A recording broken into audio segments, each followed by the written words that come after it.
In this section, we will be talking about the normal distribution and the empirical rule. So a continuous outcome cannot be listed or counted because they occur over a range. Examples are time, length, height, weight, and area.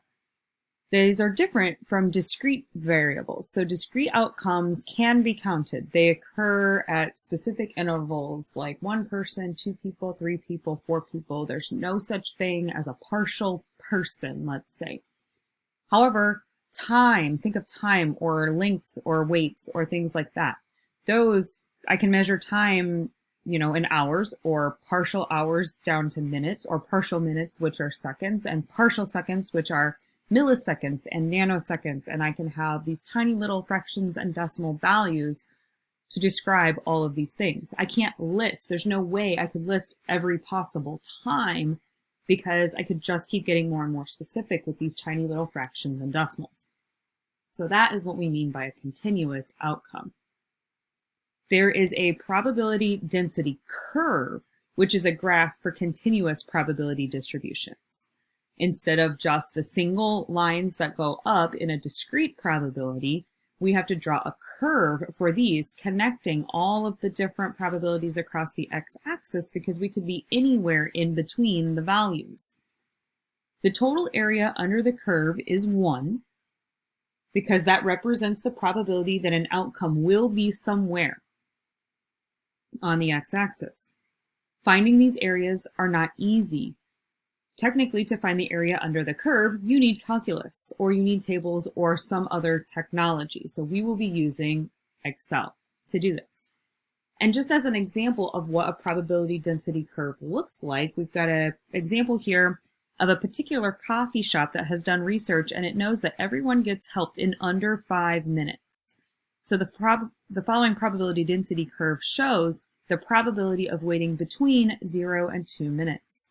So you can see that probability density curve basically starts at 0 and goes up to 5 because everyone gets helped under that amount. And then what they do is what we do and they do is you will shade the area that represents the exact probability that you're looking for. So the shaded region is the same thing as the probability. So the probability of waiting between 0 and 2 minutes has been shaded there. And then whatever area that shaded area holds underneath that curve will be the probability. Now we've sort of talked about the normal model before, but we're going to talk even more about it now. The normal model is the most widely used probability model for continuous numerical variables.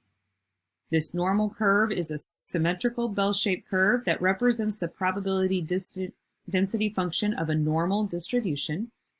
The area of a vertical section of this curve represents the probability that the random variable lies between whatever two values border that section.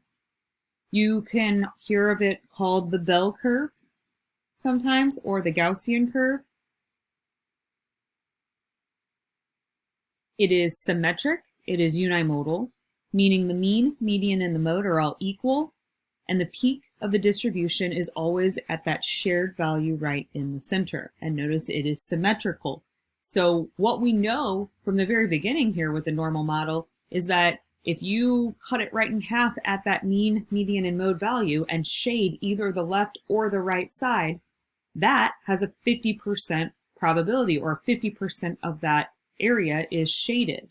So if you ever get a question, about being below the mean or above the mean, that requires no work. Then we just know that it's 50%. It's when we have these other values that we're trying to find that we have to work a little bit harder. Normal models are described by two features, the mean and the standard deviation. The mean describes basically where this graph is occurring.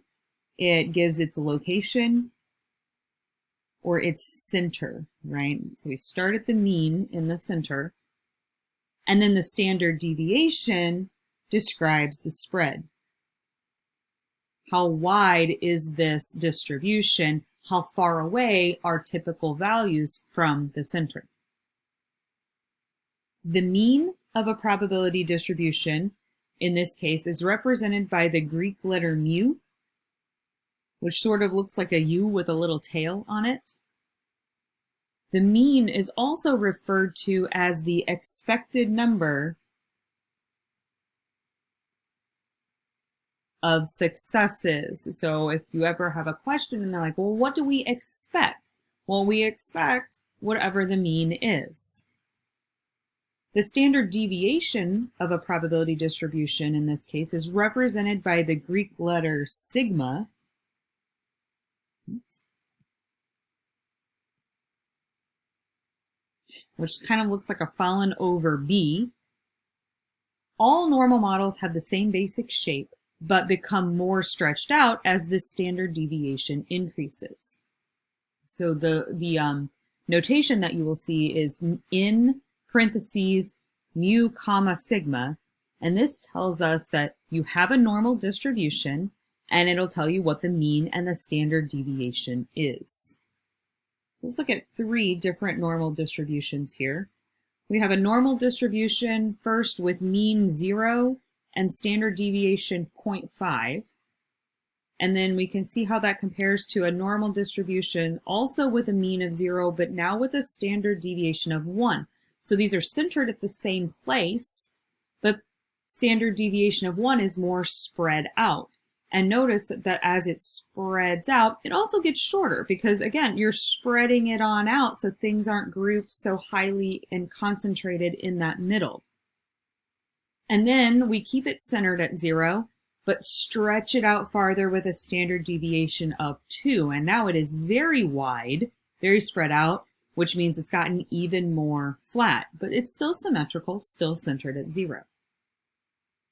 The standard normal model is when you have the normal curve with a mean of 0 and a standard deviation of 1. So if you ever see standard normal, that's when we got mean 0, standard deviation of 1. So let's look at these following bell or normal curves. There's 4 of them, all on the same axis.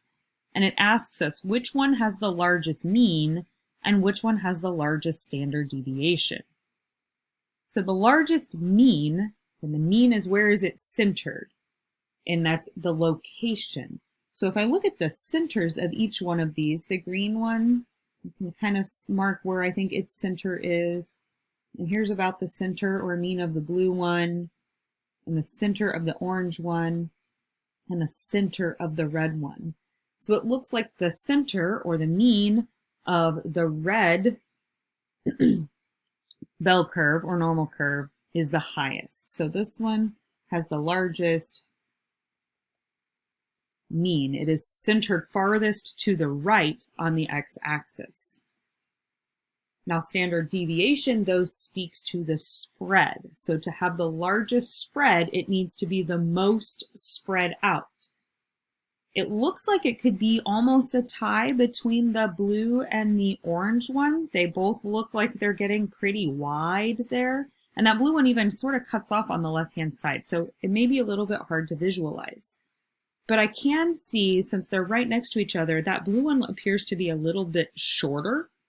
That goes along, again, the more spread out it gets, like the shorter it will also become. So it looks to me like the blue is the winner for the largest spread, or the largest standard deviation.